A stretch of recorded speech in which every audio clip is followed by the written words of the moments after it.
Nangangaho ba sinasabi natin eh. Ito talaga si Prof. Malutigia, ibang klase ho siya kung bumalagbag. Dito sa video na to, pag-usapan ho natin ang kanyang interview dito kay Ate Girl. Naku, yan na naman si Ate Girl dyan sa Morning Matters. Ibang klase ho yan kung mag-interview sa kanyang mga guests. Kaya abangan nyo ho kung paano natin balagbagin yung mga punto de vista ng ali na yan. Pero bago walat na yan, isang like at isang subscribe. Masaya na ho tayo yan sa mga gusto sumali sa ating community. Yung join button nandyan lang ho sa baba. At dito rin ho pala sa video na to, sisegue ho tayo dito sa mga punto de vista nitong si Mangga doon sa nangyaring hearing dyan sa Senado. Kaugnay sa pagsipa ng mga presyo ng mga pangunahing bilihin ngayong mga panahon na to. Unahin na ho muna natin ang interview nitong si Prof. Malutigia dyan sa Morning Matters. Na kung saan, House 2 biased against VP Sara. Naku, matindi ho yan mga kababayan. Ano ho ba yung mga naging basihan? Para ba namang hindi pa natin alam kung ano naging basihan nitong si Prof. Malu sa kanyang pagkakabanat na talagang napakabayas ng Injustice Committee dyan sa kanilang isinagawang mini trial laban dito kay Vice President Sara Duterte. Panoorin ho natin ito mga kababayan. Okay, sino na nakamiss dito kay Ate Girl? Yung mga nagtatanong ng mga walang kapararakan tanong sa kanyang mga guests dyan sa Morning Matters. Panoorin ho natin. And to give us insights on yesterday's impeachment hearing, we are now joined by political strategist Malu Tequia. Good morning, ma'am, and welcome to Yung tipong meron siyang inaayos na papel at talagang nag-iisip siya sa kanyang mga itatanong kay Prof. Morning Matters. Game! Good morning, Palagmag kagad. Pauline, and good morning to your televiewers. All right, so yesterday, ma'am, nakita na po Colin, natin. Colin, shoutout kay Colin. Malupit hong mang-interview ang Colin na yan. Magaling ho yan. Talagang pagkain ng nag-i-interview, talagang tuwang-tuwa ho tayo dito sa PH Update. House Justice Committee voted unanimously. 53 panel members voted in favor of finding probable cause against Vice President Sara Duterte. How would you assess the outcome of yesterday's hearing? Well, yesterday's hearing was a lot messier, I guess, than previous. For the simple reason conclusions were already made, and if you are looking for probable cause, you are just looking for evidence. Second, they went beyond what has been alleged in the complaints, in the two complaints. If you remember yesterday, there was also a motion to consolidate those complaints into one as part of the articles of impeachment. So it was not something that you would not expect the House Committee on Justice will do. Yes, there are 53 who voted, but the total number of members in the committee is 67. If you recall the vote for form and substance, there were 54 who voted for it. So nalagasan sila ng isa. I don't know if that is good. Hindi nag-increase yung boto sa committee. I guess all of us will be waiting for the articles of impeachment, which they will be drafting and consolidating the two impeachment. And they will, I think, meet on May 4. May 4. So everybody's looking Naku, now bukas at na pala May yan. 11 as the plenary vote. Pero ma'am, were you surprised that the result Abangan ho natin ang mga kaganapan sa May 4. Bukas na ho yan kung ano yung magiging balagbagan dyan sa House of Representatives. Kasi itatanong na ho nitong si Congressman Egay Irice yung kanyang mga reservation dyan sa nangyaring mini trial na yan. Diyan sa Injustice Committee nitong si Jinky Luisto. Kasi pagka hindi ka member, di ka pwedeng magtanong. Pagka naman nagsalita ka, hindi naman obligasyon ng kung sino man ang sagutin ang iyong mga manifestation. Kasi nga naman, hindi ka membro. Nakita niyo ho nangyari kay Congressman Marcoleta. Anyway, at least nasabi niya yung mga dapat niyang sabihin, narinig ng sambayan ng Pilipino kung gaano kabayas. Nakita ng ating mga kababayan kung gaano kabayas siya ang mini trial na yan dyan sa Injustice Committee. result of the voting? 53 nga po ang bumoto dito. They said yesterday it was a unanimous vote. Well, that's propaganda. There are 67 Propaganda. members. So how do you account for the 14? They were not present. They did not register. They did not abstain. So it's wrong to say 53 is unanimous. Okay, They had pero the majority. They had the majority, but certainly not unanimous. okay, but what's your take on that, Ma'am, na naging majority yung kalabasan ng pagboto, at least in the House Justice Committee? I am not surprised with that. From day one, from Madriaga to the SALN to the AMLAC to yesterday, these are not surprising. It was true to form, and we just take it as it is. I just hope that the truth will come out during the trial. Certainly, when a chairman gives her opening statement with conclusions based on speculations, you already see the color of the House of Representatives. So you wouldn't expect some leeway be given to the Vice President. So from the start, from the get-go, it was really going to be like that. So as I said, they were just true to form. But on the part of the Justice Committee, Ma'am, they maintain that they are confident that they complied with all constitutional requirements. In fact, they were even more cautious this time around compared to the first impeachment proceedings last year. But for you, meron pa rin po bang mga gray areas, any legal gray areas that could be questioned in how they conducted the proceedings? Ako muna bago si Prof. Malutiquilla, anong gray area? Yung pagbanggit ni Jenky Luistro na mayat maya ang ginagawa natin na to pagtalima doon sa una-unang desisyon ng Korte Suprema. Yung binigay na pamantayan pagdating sa impeachment. Hindi ho yun. Kaya binabanggit nitong si Jenky Luistro, mayat maya na yung ginagawa nila na yan, pagtalima, gayong nandun na sila sa borderline ng trial at hindi na pagsisiyasat kung mayroong probable cause ang impeachment ni BP Sara. Wala na ho sila doon. Kaya ho nila mayat maya binabanggit yun dahil alam nila medyo lumalampas na sila doon sa kung anong dapat na gawin ng komite nitong si Jenky Luistro. Yun lang naman ho yun. Alam din nila na yung ginagawa nila hindi na nakasalig sa kung ano ba ang dapat nilang gawin diyan sa Injustice Committee na yan. Mini trial na nga di ba? Talagang from mini trial, pinilit ho nilang palitan yung termino na gagamitin nila diyan sa ginawa nila na yan sa mga nakalipas na 3 hearing nila diyan sa Injustice Committee o mini trial nila, di ba? Pinilit ho nilang baguhin kasi na-question ho na naman ho sila sa Korte Suprema. At tayo naniniwala dito kung talagang sisiya sa atin ng Korte Suprema yung isinampang petisyon dyan sa ginagawa na yan ng House of Representatives sa impeachment ni BP Sara. Naniniwala ho tayo, kakastiguhin ho nila ulit at idideklara unconstitutional yung ginawa nilang mini trial na yan. Kaya nga diba si Ridon gusto niyang ipa-withdraw yung petisyon sa Korte Suprema dahil alam nila na meron ho talagang problema doon sa ginawa nila na yun.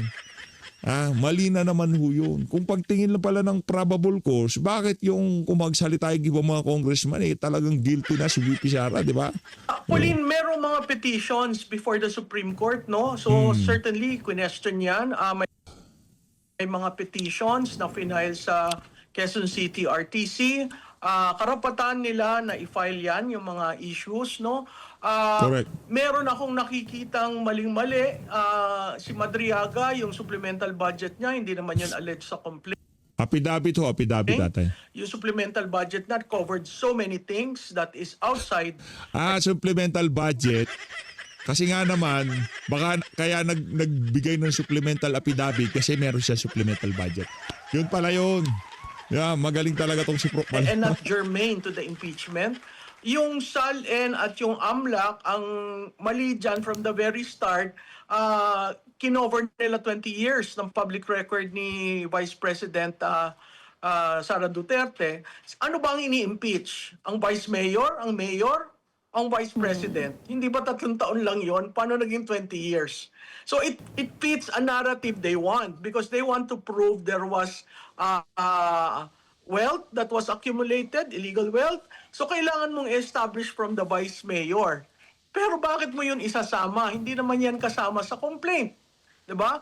Doon sa present, natakot sila na ibuksan ng BIR kasi pumupunta na nga sa korte para ma-redress yung mga biases ng House Committee on Justice. So karapatan yon, no? Ngayon, kung sinasabi nila chilling effect, namimili lang, karapatan rin yun ang inaakusan nyo.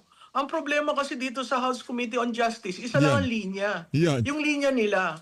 At pag rene-refer mo yung rights, katulad nyon, yung supplemental budget, release a day before. Hindi pa nabibigyan si Vice President. Si SALN, si AMLAC, release a day before. Hindi pa rin nabibigyan. So makikita mo yung proseso Grabe, nila no? is Ibang klase ho sila, yung gulatan na lang eh. Kung dadalo man si VP Sara, wala ho siyang maisasagot doon sa mga nga ilinabas nila dyan sa mini trial na yan. Ang bottom line ho dito, talagang nagsusumigaw ho yung mga ebidensya. Talagang panggigipit, paninira kay VP Sara ang ginagawa nila na yan para sa 2028 presidential election. really geared towards putting the Vice President down. It was not really in search of evidence. Correct. Kasi from the very start, kung nag-allege no. ka, dapat yung evidence kasama na sa complaint mo. Kaya natatawag silang fishing expedition. Kasi yung complaint, pag tiningnan mo, walang nakalakip na evidence. At na-unearth ito dahil dito sa probable cause na sinasabi nila. Pero tingnan mo yun, yung pinakita ninyong boto no, ni Congressman Abante, that was a conclusion. It is not probable cause that you're looking. You're really Ingay lang ho yan, ingay. Demolishing the Vice President. And it is using the House of Representatives. So, ang difference lamang dun sa una at sa pangalawa, sa una, nakuha ka agad yung signatures. Correct. Dahil may promiso, no? Dinagay sila sa isang kwarto, walang telepono, walang complaint, kinuhan signatures. Correct. Ngayon, meron silang quote-unquote proseso na ginagawa. Tingnan natin kung makakakuha ng 106 votes sa May Yun. 11. Kasi Yun. may mga considerations na binibigay para makuha yung 106. Kasi kung nandyan na yung 106, maaga pa lang, di ba sa form and substance pa lang, diniretso na dapat sa Senado. Pero ito, kasi nakita nila na walang ebidensya, maghahanap tayo ng evidence. Yung. Kaya ganyan yung pagkakagawa ng House Committee on Justice. Nung una ho talaga, idinahan sa 777, 888, sa mga 4 later release. Dito ho kasi wala na ho silang 4 later release, wala na ho silang 777, 888 na pondo, AKAP, AX, wala na ho silang ganun. Kaya kailangan, walang ebidensya, kailangan ho nilang maghanap ng ebidensya. O yung naman gumugusto dyan hindi na siya magtatakbo. Sa tingin natin si Martin Romualdez, imposible nang tumakbo yan. Di ba? Hindi na siya mangangarap na maging presidente kasi alam niya wala naman ho talaga siyang laban. Kahit sinong ilaban sa kanya, hindi ho talaga mananalo si Martin Romualdez. Hindi ho siya pang presidente. O siguro, yan sa congressman, madali lang naman yan eh. Mamili siya ng boto sa Tacloban, panalo siya. Pero hindi ko sinasabing mamili siya. Ganun lang, mabilis lang. Ibig ko sabihin, merong distrito, hawak mo ang mayor at mga barangay chairman, yun na, tapos na, panalo ka na dyan. Diba? Sinamahan mo ng konting ayuda at konting pagpapaboka, siguro sure win ka na. Pero pagdating sa presidente, ibang usapan ho yan. Dapat ho dyan, meron kayong track record. Meron kayong exhibit A, ala Duterte ang datingan. Hindi ho pwede yung out of nowhere. At tawag dito, mistiso, pati accent, mistiso yang yan si Martin Romualdez, hindi naman nga sanay magtagalog, English. Di ba? Hindi ho bumibenta yan, hindi ho yan patok sa sambayan ng Pilipino. Ang gusto ng sambayan ng Pilipino, yung ala Rodrigo Duterte. Ganun ho trip nila. Well, kasama nga po sa near-raise na argument din ng defense is walang jurisdiction ang House of Representatives. Kung kayo po ang tatanungin, ma'am, ano po ba yung proper forum to address all these allegations? May jurisdiction naman ng House of Representatives in terms of form and substance. But to decide on the evidence that is part and parcel of the complaint, that is something that, is beyond. Because trial na yun eh. So, ang mangyayari, kung ano yan na unearth nilang evidence, yun ang isasubmit nila sa trial proper. So, pag yun sinubmit nila, ang tatanungin ngayon, basic, bakit kinasama mo ang Vice Mayor to Vice President? Bakit yung SALN at yung AMLAC katulad na rin ng nangyari na yan previously kay Chief Justice Corona. Transactions ang tinitingnan nyo. Dapat ang tinitingnan, magkano pondo na nasa bangko? Hindi sa transactions yung palitan. Kasi yung palitan talagang natural yan sa bangko, no? Pagkatapos hindi rin minention yung mga assets kasi part and parcel ng SALN yung assets eh. So makikita mo may pinipili, may ginugusto para mag-suit doon sa kanilang naratibo. Alam mo, nakakatawa doon, Pauline, yung sa NBI, walang corroborating yon at hindi ka nang textualize kung bakit nagalit si Vice President. Nangyari yan during the Quadcom. Nung pinipilit yung Chief of Staff niya na sumagot at kung hindi ka sasagot, ilalagay namin ka sa anong tawag dito, sa isang kwarto na diyan ka hanggat hindi ka sumasagot. So nakita correct. natin yung parang sisikil na ginagawa, pero nandiyan na yan. So let's have the trial, no? I think the trial will show to everyone the real evidence that we need to see. So if this does reach the Senate, Mama, no, do you think the Vice President would have better chances there? Oh, well, it's not better chances. It's really the trial, no? Yesterday, naglabas ang Supreme Court ng decision doon sa fourth tweet, no? Sinasabi, in accordance to the Senate yan, ang botohan doon 14-1, si Justice Leonen nag-oppose, pero 14 ang bumoto, na sinasabi it is within the Senate to decide kung ano ang ibig sabihin ng forthwith. So sa tingin ko yan will guide the Senate kasi si Senate President Soto before he was minority when Senate President Chis Escudero was there, was saying ang forthwith immediately. So it's good that the Supreme Court came up with that decision yesterday, and that will guide the Senate in preparing for the trial. Whether she will get, she will dealt with evenly is something that we will have to watch. Pero, Ma'am, do you see the alliances also changing within the Senate during the course of this impeachment trial? Oh, yes, Pauline, siguro tama yung tanong mo, no? Hindi lang sa Senado, pati sa House of Representatives. Kasi kaya nadadrag on ito dahil walang 106. Now, we will see kung na-wrap up na nila, nasulat na yung articles of impeachment, kung maraming papanig. Ang balita ko, maraming hindi na lang magpapakita para hindi pumoto. Iyan, abangan ho natin. Naman yun, Sa tingin ho natin yan ang magiging suma pag nag-usap-usap na dyan sa plenaryo. Maraming hindi magpapakita para huwag na lamang bumoto at hindi na mapunta sa Senado yung ginagawa nilang paninira na yan dito kay VP Sara. All on the members of the House of Representatives, this time around, please register. Kung ano man ang boto nyo, so be it, no? Sa Senado, ang numero kasi kailangan mo ng 16 to impeach, no? Two-thirds. Meron tayong 15 na majority at 9 na minority. So kung titingnan mo, kung yung majority will hold on, you just need 1 from the minority.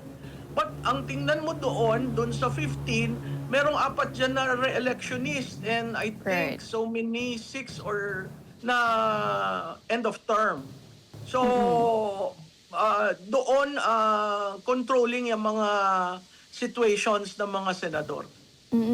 So yun na nga po, Ma'am, how important do you think political considerations will be in how the senator judges will be deciding on this impeachment trial, So because Vice President Duterte, it's no secret, she's still the front runner pagdating po sa 2028 presidential elections. You are right, Paula, no? Pauline, I'm sorry. You're right. She is still lead, no?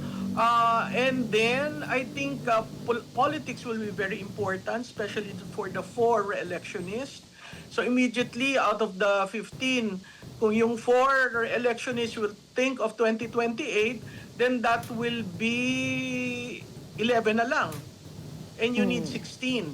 So, and certainly you need the Senator Bato being present. So, yun yung mga nuances na kailangang i-consider.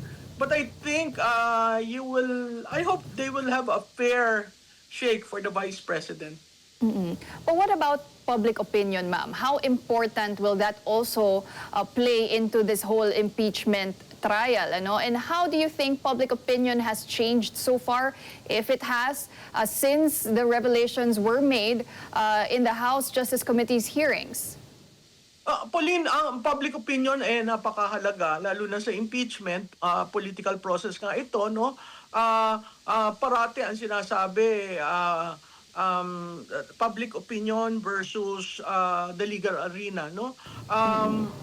Makita natin napaka-active ng taong bayan. Pag tiningnan mo ang sentiment analysis, makikita mo na karamihan sa kanila, they are proving certain witnesses as false prophets, no?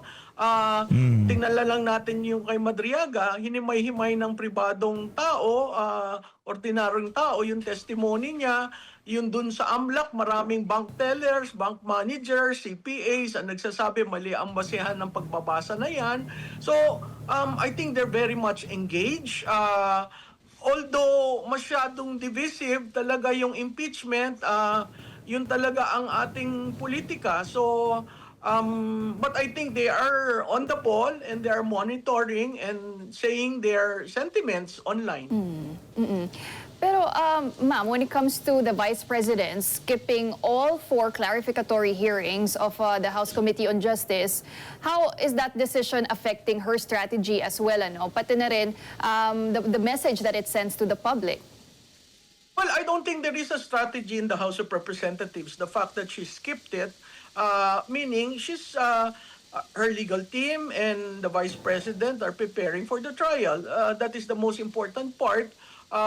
Since I don't think she will get a fair dealing with the House of Representatives. So nakafocus siya dun sa trial. And I think that should be the way you would go, considering the House of Representatives is too biased against the Vice President. And if the evidence becomes too strong or overwhelming, ma'am, in the course of this impeachment trial, do you see the possibility of the Vice President resigning or no? Well, I think she has already intimated that she won't resign, that she will go through the process. She is confident enough that the evidence that they will present to rebut the position taken by the House is solid. And that being said, if she gets out of the impeachment not whole, probably scarred and everything, but if she's able to win the impeachment, I don't see anyone strong enough to beat her, because the impeachment practically shielded her from all negative accusations against her person. And as a final question, ma'am, how do you see this impeachment process affecting the 2028 presidential race? And for the public, what should we be closely watching out for? Okay, for the 2028, we will see probably some candidates or those interested to hold on, not to decide early, not to make any public announcement yet, and monitor what is happening in the House, in the Senate.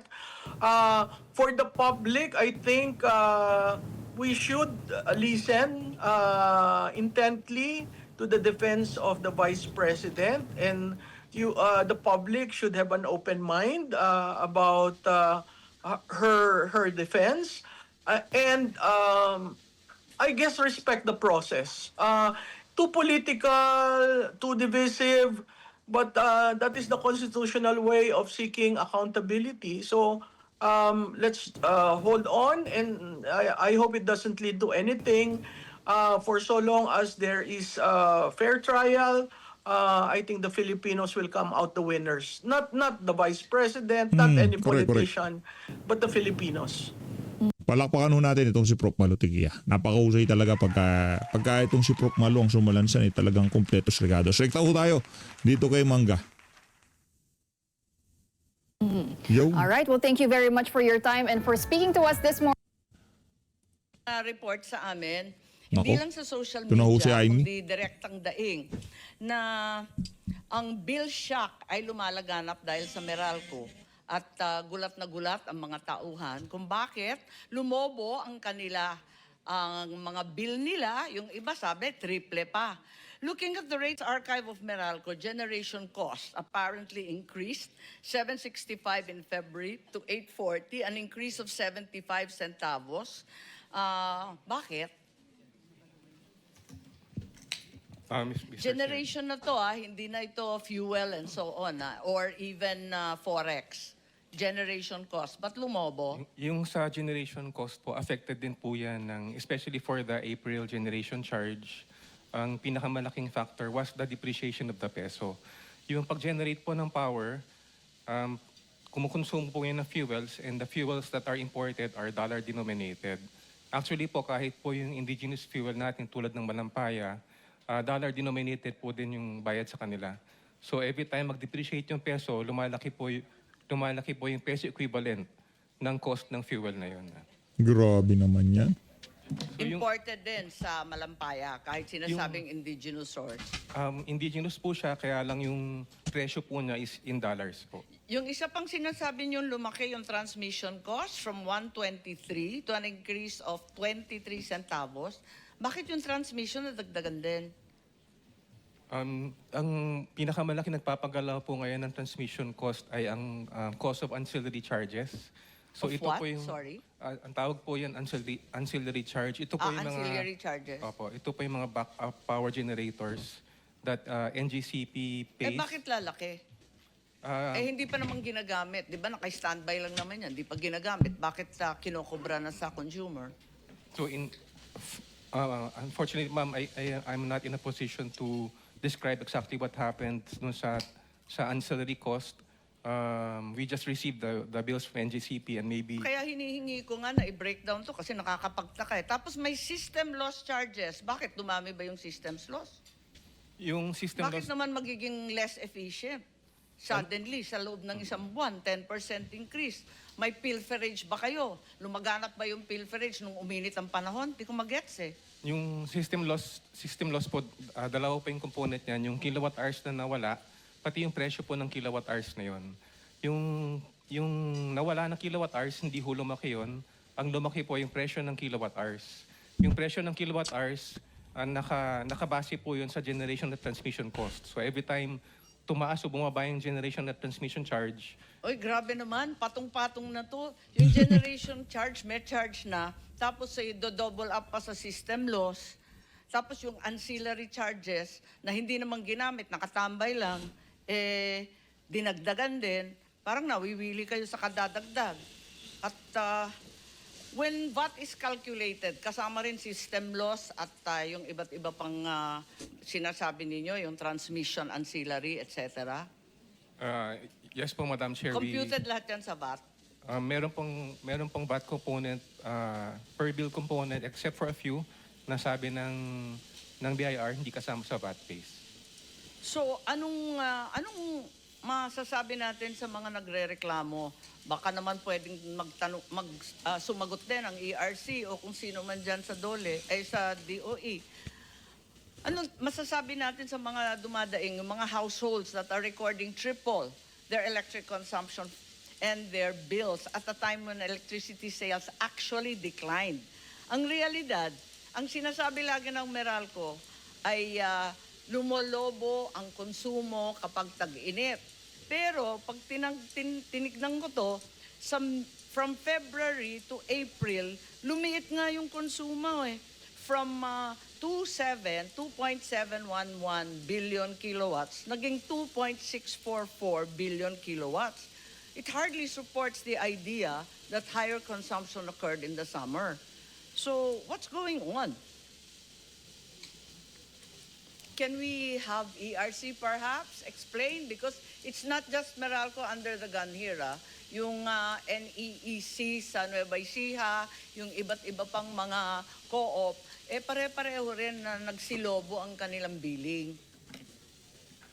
Yes, Mr. Chair, and we state for a fact that yung mga singil generally nagsipagtaasan, brought about by the increase doon sa pinakamalaking component, which is the generation charge. And as mentioned, because yung transmission charge natin, nakabundle pa dyan yung cost ng ancillary service.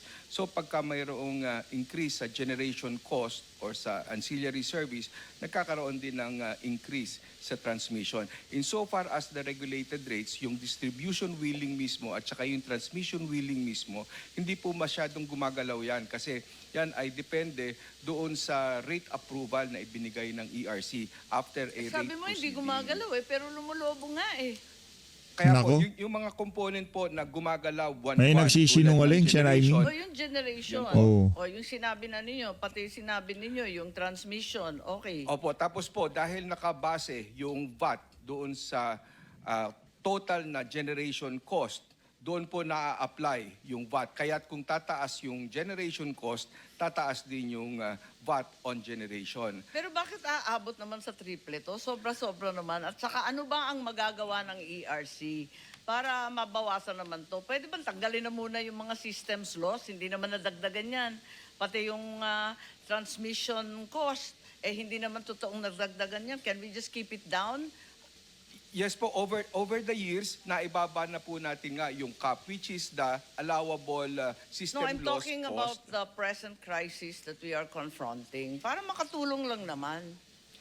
Doon po sa mga pag-mitigate, nagkaroon na nga din po tayo ng mga rate actions tulad nung sa Meralco to accelerate yung implementation ng kanilang refund to at least realize an additional rate reduction that can offset yung pagtaas po ng kanilang generation charge. Meron na bang na rate reduction na Meralco or other co-op?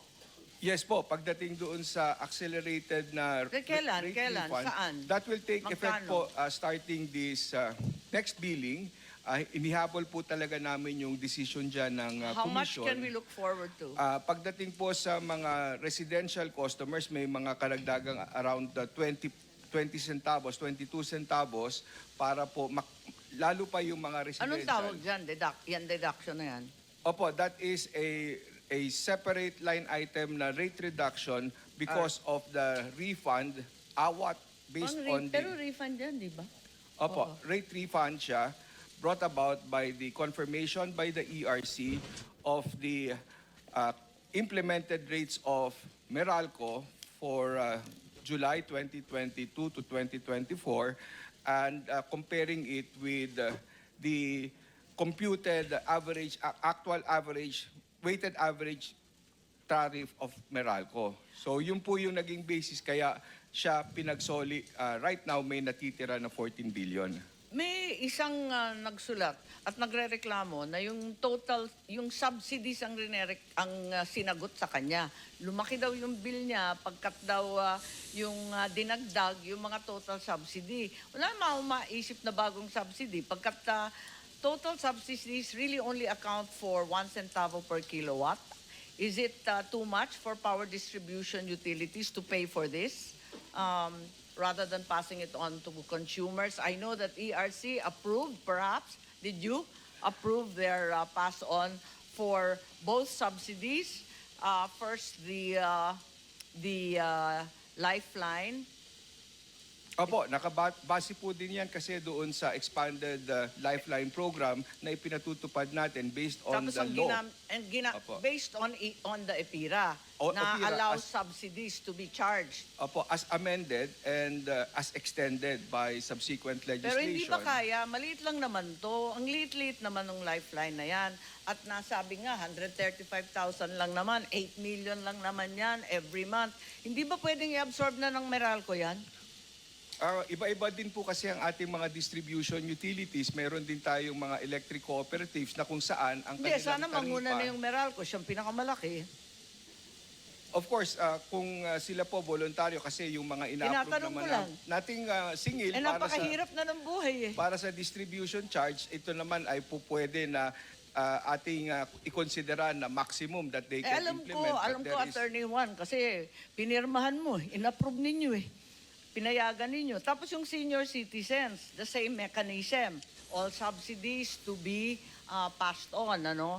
Eh maliit din lang yung senior citizen. Hindi ba pwedeng absorb na lang ng ating mga co-op? Ang tagal-tagal na ng IPIRA law na yan eh. Kailangan siguro pagbabago na. What do you think? Hindi ba pwede isipin yon? Kasi yan ang tinuturo na dahilan kung bakit lumalaki yung bill nila. Eh, ang liit-liit lang nun eh. Kasi po, lahat naman ng mga programa, yung mga discounts, yung subsidies, ito po kasi ay may cost para sa distribution utility. No, we understand that, but we're in the process of problem solving. Pilit nating hinahanapan ng solusyon na gumaan ng kaunti ang hirap ng tao, di ba? Eh, yung mas may kakayahan na sumagot nitong mga bills na to, eh syempre yung mga co-op at ang Meralco. Tinatanong ko lang naman, pwede bang amyendahan na natin ang EPIRA, pati yung senior citizens, para at least hindi na i-pass on at pampabigat sa ating mga consumers? Wala, Meralco. O kaya nga, tapos na. Yun na lang.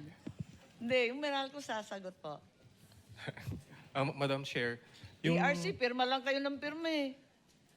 siguro of course, we'll defer or we'll comply with whatever regulations ERC releases. Yung sa discount, yung sa lifeline subsidies lang po, it is used to fund discounts on the bill. Tapos yung discount po na yun, sa lahat ng component. So kasama po yung generation charge na yung pinamalaking component yung na-bill. So maybe we need to discuss the mechanism kasi bakit ho i-absorb ng distribution utility lahat when the discount is applied also, for example, to the generation and transmission charges. Okay, pero bukas ang inyong isipan.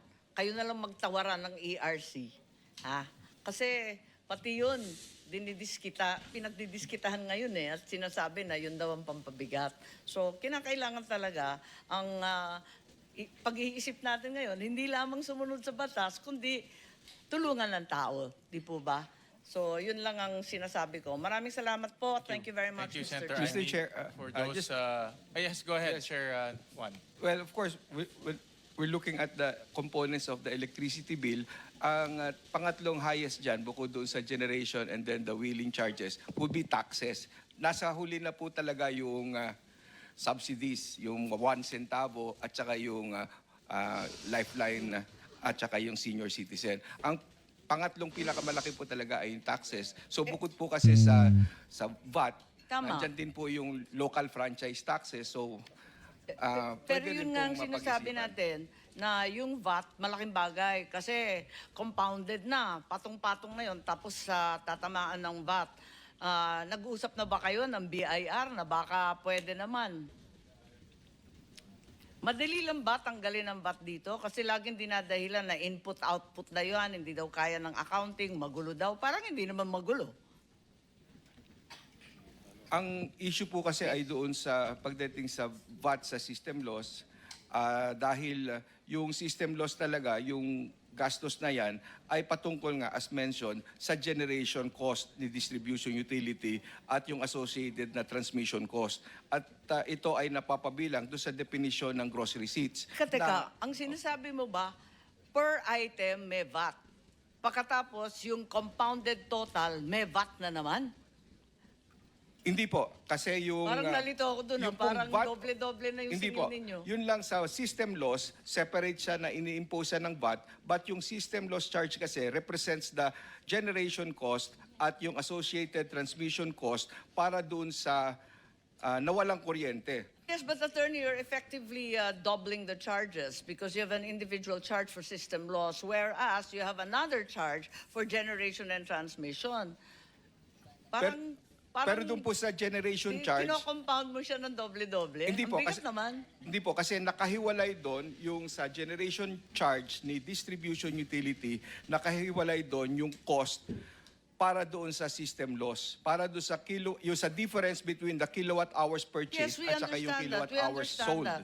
But it's not helping our problem na sana, yun nga, maibsan itong labis-labis na charges at kung paano yung VAT na yan, kasi matagal na namin sinasabi yan, nakahiwalay naman siya eh. Klaro naman sa unbundled receipts ng Meralco, bakit hindi na lang bawasan yan? Yun lang.